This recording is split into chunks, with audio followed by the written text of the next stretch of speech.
നിഹാരിക, നിഹാരിക, അയ്യോ, വാതിൽ തുറക്കും മോളെ. നിഹാരിക, മോളെ നിഹാരിക, മോളെ വാതിൽ തുറക്ക്. ഇവളിനി മുറിക്കാത്തകാലം പോയി ആത്മഹത്യ ചെയ്യോ? ശ്രീകറിന് വേണ്ടി ചെയ്യുമെന്ന് തന്നെ എനിക്ക് തോന്നുന്നേ. വാ പോയി നോക്കാം.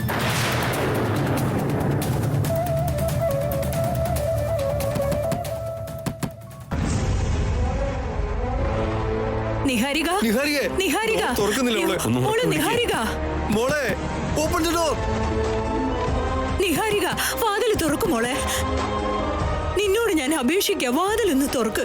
ശ്രീകരേട്ടനില്ലാത്ത ജീവിതം എനിക്ക് വേണ്ട.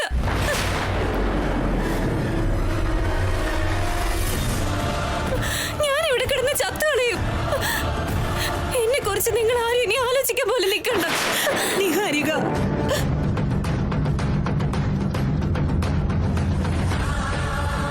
അങ്ങനെ പറയല്ലേ മോളെ.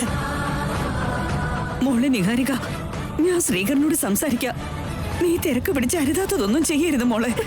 കല്യാണത്തിന് ഓക്കെയാണെന്ന് ശ്രീകരേട്ടനെ കൊണ്ട് സമ്മതിപ്പിക്ക്.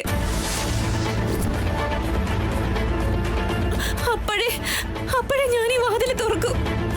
ഇല്ലെങ്കിൽ നിങ്ങൾ എല്ലാവരും എന്റെ ശവം കാണേണ്ടി വരും.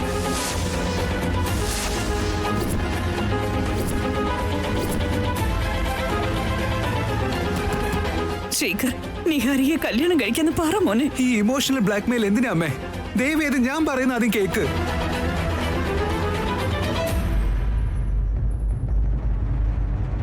എന്റെ മകൾക്ക് എന്തെങ്കിലും സംഭവിച്ചു കഴിഞ്ഞാ ഒരെണ്ണത്തിനെ പോലും ഞാൻ വെറുതെ വിടില്ല. നിഹാരിക, മോളെ നിഹാരിക, വാതിൽ തുറക്ക് മോളെ. വേണ്ട മോളെ, വാതിൽ തുറക്ക്. നിഹാരിക, ഡോർ തുറക്ക് മോളെ. ഞാൻ 3 വരെ എണ്ണുന്നതിന്റെ ഉള്ളില് അവിടെ നിന്ന് ഒരു മറുപടി വരുന്നതായിരിക്കും നല്ലത്. അല്ലെങ്കിൽ ഞാൻ തൂങ്ങിച്ചാവും.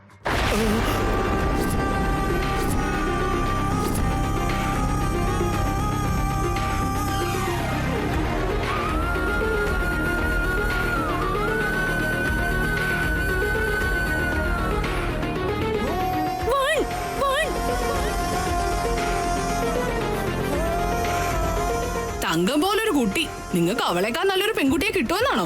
ഞങ്ങൾ ഈ നിഹാരിയെ മരുമോളാക്കാന്ന് ഞങ്ങൾ എത്രയോ തവണ പറഞ്ഞതാ. നിഹാരിയെ സമ്മതിക്കണ്ടേ?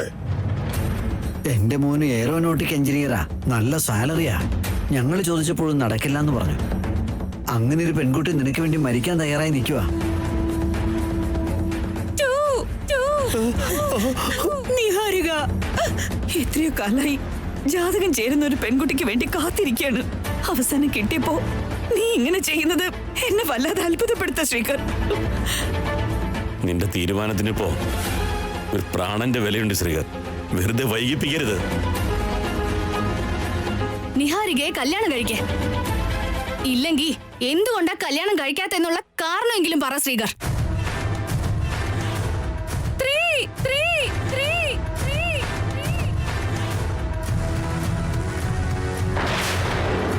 മോളെ വേണ്ട മോളെ നിഹാരിക.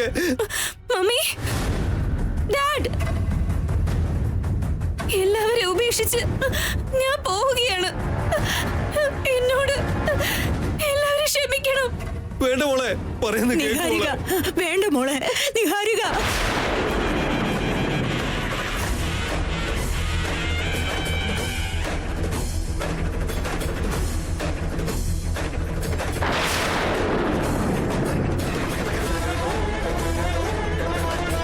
മോളെ അച്ഛൻ പറയുന്നത് കേക്ക് മോളെ. നിനക്ക് നല്ല ലൈഫ് പാർട്ട്ണറെ ഞാൻ കണ്ടെത്തി തരാം. നീ ആരുതാത്ത ഒന്നും ചെയ്യല്ലേ മോളെ. മോളെ നിഹാരിക, നീ ഇല്ലാതെ ഞങ്ങൾ ജീവിക്കില്ല മോളെ.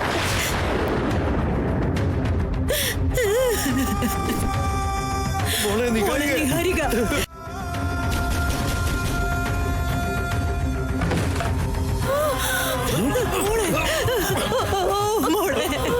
മോളെ നിഹാരിക.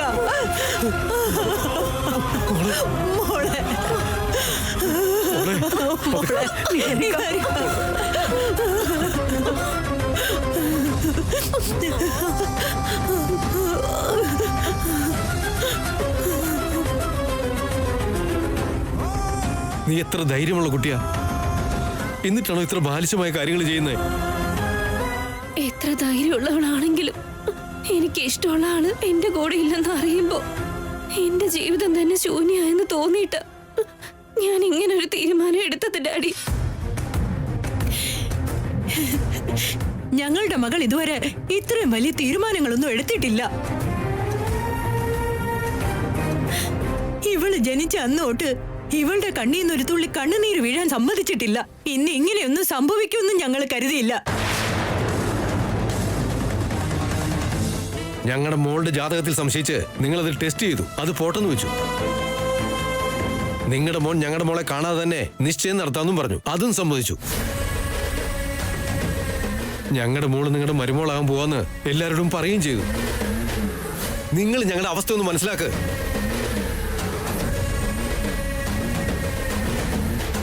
ഞങ്ങളുടെ മകളെ ഇഷ്ടമില്ലായിരുന്നെങ്കിൽ അത് നേരത്തെ പറയായിരുന്നു. ഇതെന്തിനാ ഇതുവരെ എത്തിച്ചത്? ഇതാണോ നിങ്ങളുടെ മര്യാദ? ഇതാണോ നിങ്ങളുടെ സംസ്കാരം? എന്റെ മകൾക്ക് എന്തെങ്കിലും സംഭവിച്ചാ നിങ്ങൾക്ക് അവളെ തിരിച്ചു തരാൻ കഴിയുമോ?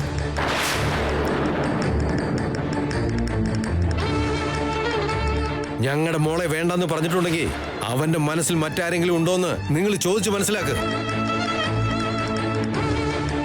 അവനാ സത്യം പുറത്തു പറയാതെ ഞങ്ങളുടെ മകളെ കല്യാണം കഴിച്ച എന്റെ മകളുടെ ജീവിതം വഴിയാധാരമായി പോവില്ലേ? അവന്റെ മനസ്സിൽ മറ്റാരെങ്കിലും ഉണ്ടെന്ന് പറഞ്ഞാലും എനിക്ക് സഹിക്കാൻ കഴിയില്ല ഡാഡ്.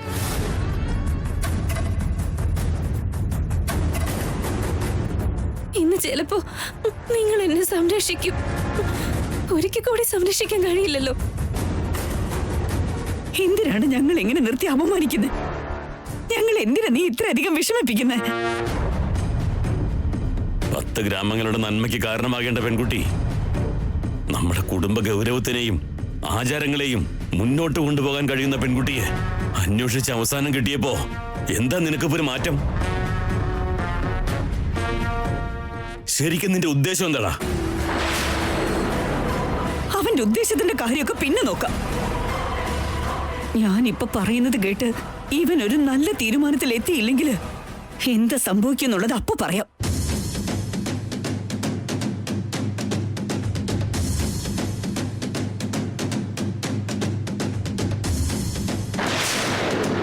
ശ്രീകർ, നീ നിഹാരികയെ കല്യാണം കഴിക്കണം.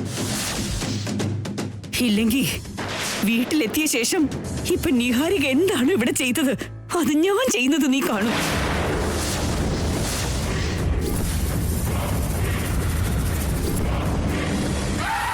ഇവിടെ സംഭവിച്ചതിനൊക്കെ ഇപ്പൊ തന്നെ എന്റെ ഹൃദയം നിലച്ചു പോവേണ്ടതാടാ. എന്റെ ജാതകത്തിൽ പിറന്നൊരു പെൺകുട്ടിയെ കിട്ടിയത് കൊണ്ടാ ഞാൻ ഇപ്പോഴും ജീവിച്ചിരിക്കുന്നത്. അതെങ്കിലും നിനക്ക് മനസ്സിലാവുന്നുണ്ടോ? ഞാൻ മരിക്കണമെന്നാണോ ജീവിക്കണമെന്നാണോ? നമ്മുടെ വീട്ടിലെത്തേണ്ട കാര്യമില്ല. ഞാൻ ഇപ്പൊ തന്നെ നിനക്ക് കാണിച്ചു തരാം. എന്റെ അമ്മയ്ക്ക് വേണ്ടി എന്റെ ജീവൻ തരുമെന്നല്ലാതെ എന്റെ അമ്മയെ ഞാൻ ഒരു ആപത്തിലേക്കും വിടില്ല. എന്നാ ഞാൻ പറയുന്നതനുസരിച്ച് അവൾക്ക് വാക്ക് കൊടുക്ക.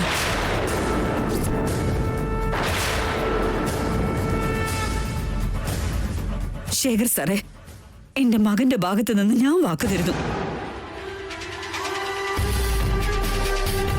നിഹാരികയായിരിക്കും ശ്രീകരന്റെ ഭാര്യ.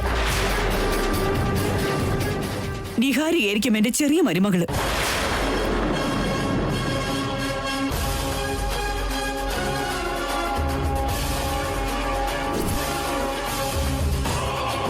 എന്റെ മകന്റെ മനസ്സിൽ മറ്റാരും തന്നെയില്ല. ഉണ്ടെങ്കിൽ ഈ സമയത്തിനുള്ളിൽ എന്നോട് പറയുമായിരുന്നു. ഇനി ശ്രീകരൻ ഏതെങ്കിലും ഒരു പെൺകുട്ടിയെ ഇഷ്ടമാണെങ്കിൽ ജാതകം ചേരുന്ന പെൺകുട്ടിയല്ലാതെ അവൻ മറ്റാരെയും ഇഷ്ടപ്പെടില്ല. എന്റെ മരണത്തിന് ഒരിക്കലും അവൻ കാരണമാവില്ല.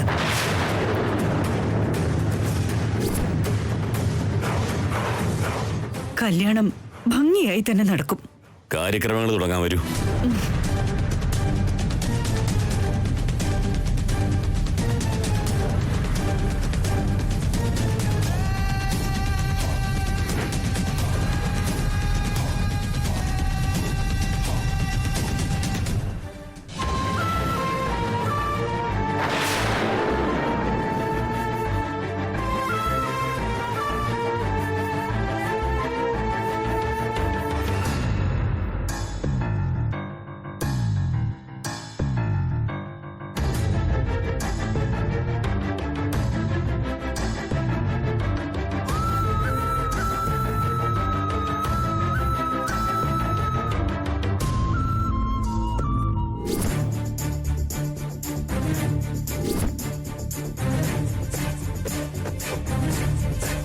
അവൾക്ക് മോതിരം ഇട്ടു കൊടുത്തോളൂ മോനെ.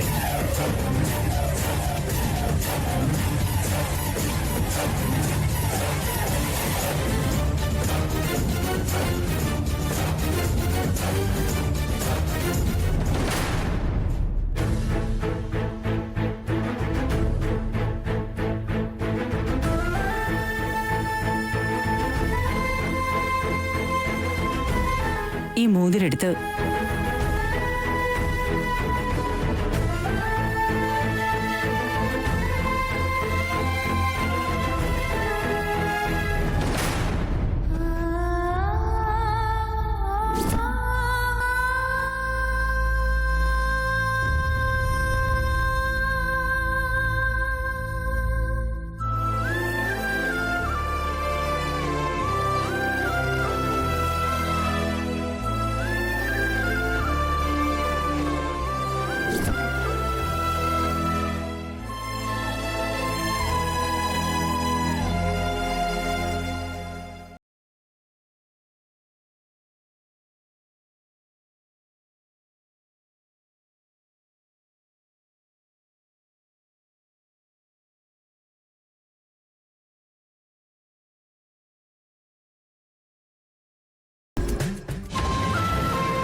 ഞാനുള്ളപ്പോ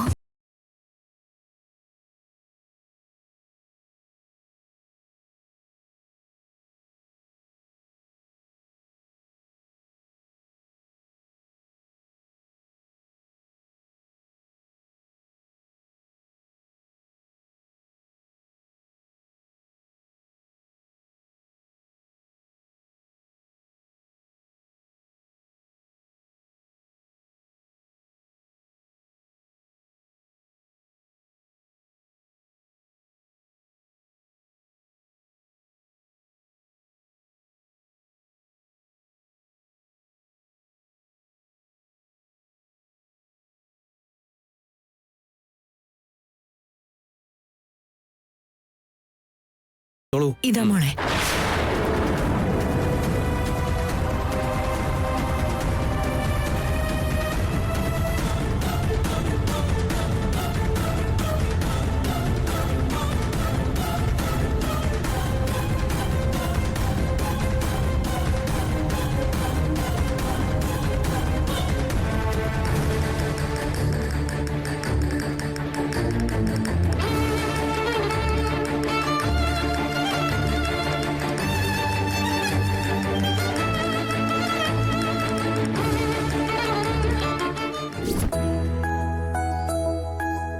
എങ്ങോട്ടേക്കാ അവനി?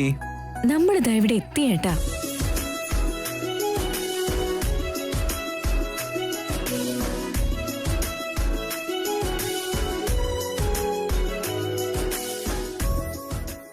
ഇനിയൊന്ന് നോക്കിക്കേ.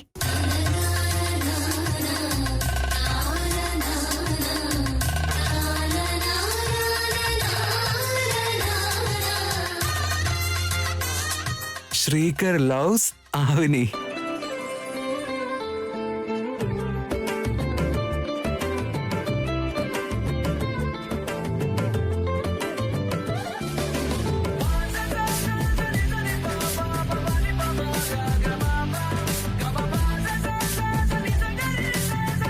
ഈ മരം ഒരിക്കലും മരിച്ചു പോവില്ല. ഈ മരത്തിൽ കൊത്തിവെച്ച നമ്മളുടെ പേരുകളും ഒരിക്കലും മാഞ്ഞു പോവില്ല. നമ്മുടെ സ്നേഹവും നമ്മുടെ ബന്ധവും ഇതുപോലെ തന്നെ ശാശ്വതമായിരിക്കണം.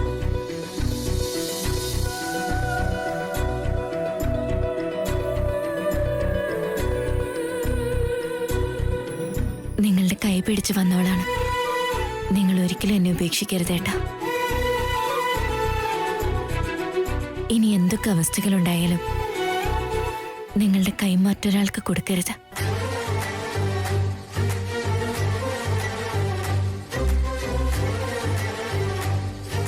മരണത്തിന് മാത്രമേ നമ്മളെ വേർപെടുത്താൻ സാധിക്കൂ. വേറൊന്നിനും സാധ്യമല്ല അവനി.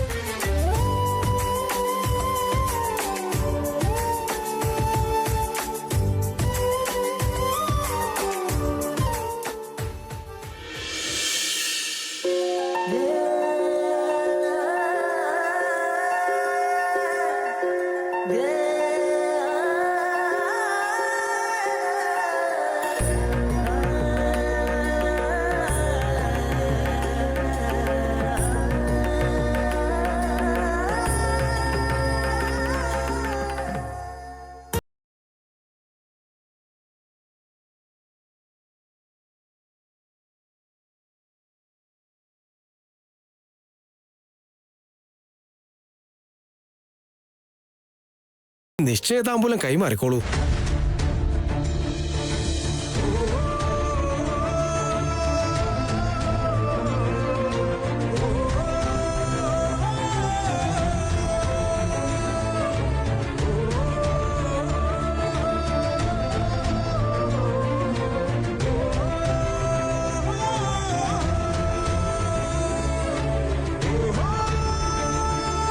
പണിക്കരെ, നമ്മുടെ ചടങ്ങുകളൊക്കെ അവിടെ അവസാനിച്ചില്ലേ? ആ, അവസാനിച്ചിരിക്കണു. എന്നാ പിന്നെ കല്യാണത്തിനുള്ള മുഹൂർത്തം കുറിച്ചോളൂ. ആയിക്കോട്ടെ മോളെ. പറ്റുന്നത്ര അടുത്ത ഡേറ്റ് നോക്കണേ പണിക്കരെ. പറ്റിയാൽ ഒരാഴ്ചക്കുള്ളിൽ. ഞാനാണെങ്കിൽ നാളെ എന്ന് പറഞ്ഞാ നാളെ തന്നെ റെഡി.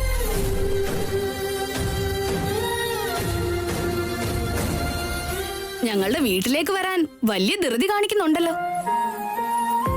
ഞങ്ങളുടെ വീട്ടിലെ ആചാരങ്ങള്, അനുഷ്ഠാനങ്ങള്, രീതികള്, അതിനെക്കുറിച്ചൊക്കെ അറിയില്ലേ? രാവിലെ തന്നെ ഒരു കുളി കഴിഞ്ഞ് വീടിന് മുന്നിൽ കോലം വരച്ച് തുളസി തറയിൽ പൂജ ചെയ്ത് അമ്മയുടെ മുന്നിൽ ദീപം തെളിയിച്ച് എല്ലാവർക്കും ഭക്ഷണം ഉണ്ടാക്കണം. അത്രയല്ലേ ഉള്ളൂ.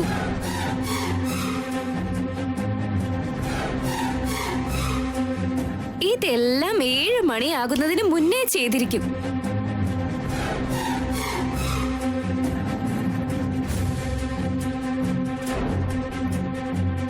നിന്റെ സംസാരം കേൾക്കുമ്പോ എനിക്ക് ശരിക്കും ഒത്തിരി സന്തോഷമാവുന്നുണ്ട് മോളെ.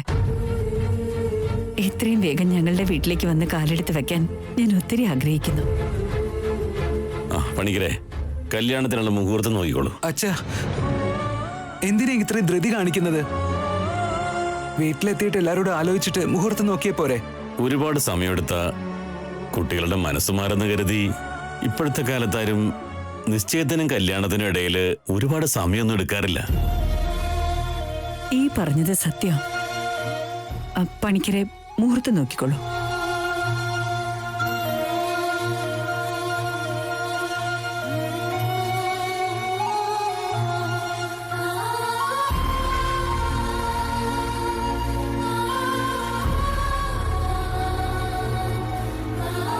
മോളെ, ഈ കല്യാണം വേഗം നടക്കണമെന്ന് നിങ്ങൾ ആഗ്രഹിച്ചാലും 1 മാസവും 15 ദിവസവും കഴിയാതെ നല്ല മുഹൂർത്തം ഇല്ല മോളെ.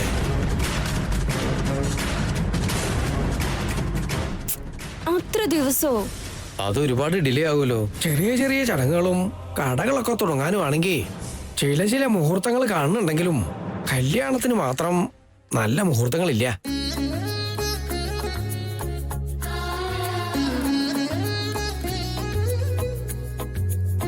തിരക്ക് കൂട്ടി നടത്തിയാൽ തന്നെ ശുഭഫലങ്ങൾ ഉണ്ടാവില്ല. ബാക്കിയൊക്കെ നിങ്ങളുടെ ഇഷ്ടം. നല്ലൊരു ആലോചനയ്ക്ക് വേണ്ടി വർഷങ്ങളായിട്ട് ഞങ്ങൾ കാത്തിരിക്കുകയാണ്. നല്ലത് സംഭവിക്കാനാണെങ്കിൽ ഒരു 45 ദിവസം കൂടി ഞങ്ങൾക്ക് കാത്തിരിക്കാലോ. തീർച്ചയായും കാത്തിരിക്കും. എന്നാ ഞങ്ങൾ ഇറങ്ങട്ടെ. ഞങ്ങൾ പോയി വരട്ടെ മോളെ. ശരി അമ്മേ. ബായ് ശ്രീകരേട്ടാ. കോൾ ചെയ്യാൻ മറക്കല്ലേ. ഏട്ടൻ എന്നെ വിളിച്ചില്ലെങ്കിൽ ഞാൻ അങ്ങോട്ട് വിളിക്കും. ഓക്കെ?